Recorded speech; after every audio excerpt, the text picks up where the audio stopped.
Now in play, Griff Jenkins live for us in Salt Lake City. Griff, thank you.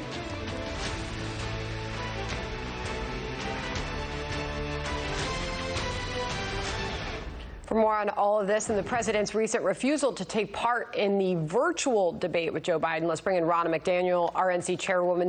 It happened so fast this morning, Ronna. I mean, we were all starting out around, 8 a.m. with the president's interview on Fox Business Network, but it was moments before that we learned via a statement from the debate commission that they changed this to a virtual debate. The president reacted moments later and said, I'm not doing it. So was the campaign consulted on this and made aware of this change prior to it being made public? I haven't talked to the campaign, but clearly the president had no knowledge of it. He said he had just found out on the air. Listen, this is not a nonpartisan commission. It is filled with Republicans who have been very critical of this president and a large group of Democrats. They have hurt this election by holding debates after voting started, which the campaign asked them to move these debates earlier so that voters could get a chance to see these candidates. And now they're not following the science. They're saying we're going to go virtual. Biden didn't ask for that. The president didn't ask for that. The science certainly doesn't dictate that. The CDC has said you're not shedding live virus 10 days after diagnosis. So why are they changing the rules? And I think a lot of Americans right now are saying this is D.C. at work. 47 years of Joe Biden being in D.C. has bought him a lot of favors across the aisle. And I will just tell you, I hope no future nominee of our party works with this commission. They are a total joke, and they are hurting our democracy, and they are impacting this election. Okay, so you're making the case that they changed this to virtual to benefit Joe Biden. Absolutely. The commission publicly states that they are a nonpartisan commission. They are not. In their so let's look at the comments. I mean, if you look at Olympia Snowe, she has said he hurts the brand. You look at John Danforth. He said he's the most divisive president. These are not Republicans who support this candidate, and they are not on a nonpartisan commission, and they are affecting the election right now. People are not going to be able to see these candidates campaign or debate in person because of a commission that is inserting themselves. Okay. Washington inserting themselves into a democracy in our election process. Let me just follow up. They're saying that they're doing it for safety reasons. The president did get sick with COVID-19 merely days ago. It would be important, obviously, to know if the president's tested negative yet. Do we know anything on that front? The White House hasn't released that information.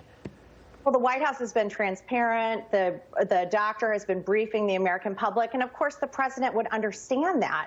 But Joe Biden didn't even ask to not have in-person debates. This is the commission unilaterally making a decision. We just had an in-person debate last night.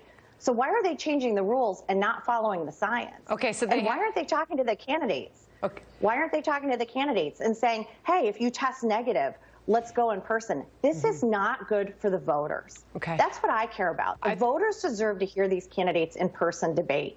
And this gloves-off approach, and Joe Biden doesn't have to give interviews, and he gets to have lids on every day. And now we're going to let him debate from home with his prompter and his aides. This is not good for our country right now. Are you hearing any indication of renegotiation? Larry Kudlow joined us in the 9 o'clock hour this morning, Ronna, and he suggested that he believes there will be a renegotiation that takes place in the coming days leading up to this. Are you getting any indication of that? I hope the DNC and the Biden campaign will join me in saying this needs to be an in-person debate. This needs to be an in-person debate. If the president tests negative, which he should, based on the science, that this should be an in-person debate. So those are conditions you're willing to offer, though, as far as the campaign, as far as the party is concerned, the White House. Where are you willing to give? So you're saying that if you can prove that the president has had multiple negative tests, just give me other information that you'd bring to the negotiating table to get this to be in person. I'm not going to get ahead of the president and the campaign, but those, I think, are reasonable guidelines. I just think, Sandra, the fact that they started the debates after voters had started voting, the fact that they just changed this on the fly without consulting campaigns, the fact that they've been on the record against this president, this commission, and that they are not working on behalf of the American people is a problem, and it's affecting this election. Okay, to go back to that Larry Kudlow interview, he said if it does remain virtual, he said the president should still show up. He should show up and he should stay on message. So, Ronna, where do you fall? If there's no change made to what is now going to be a virtual second presidential debate, do you side with the president on not showing? I have real concerns about Joe Biden doing a virtual debate. We've seen him, Sandra, we've seen it. We've seen the prompter showing up in his TV screen. You've seen him say, move the prompter up. I mean, we deserve to have a debate between two candidates face to face. We just did it last night. It was incredibly successful with the vice president and Kamala Harris. There is no reason why we shouldn't have that. And the American people deserve that. There can be safeguards put in place. Okay, the president says he's going to plan rallies now instead. What can you give us as far as an update on that? If he doesn't debate virtually, he says he's going to rally. Yeah, he's going to. Of course, he's going to get out and campaign and talk to the American people and continue to make his case. Is there a plan, though? Does he have a plan for next week? Well, I'm not privy to all the plans that they're putting forward, but of course the president said today he's going to make sure he's not contagious before he does rallies. He's going to make sure that he's putting the people and the attendees first and foremost. But we have to debate the policies. I mean, we saw it last night. Joe Biden and Kamala Harris are going to raise taxes. They're going to kill our energy independence, and they will not answer the question that they are dodging, that they want to fundamentally reshape the third branch of government. People are voting right now. Yeah. We should know, are you going to stack the Supreme Court or not? Are you going to get rid of the filibuster if you get the Senate?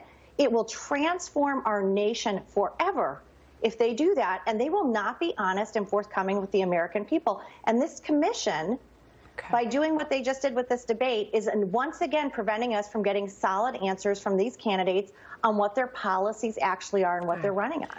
Ronna McDaniel, appreciate you coming on with us this morning. Thank you. Thank you. Come back with an update soon. Thanks.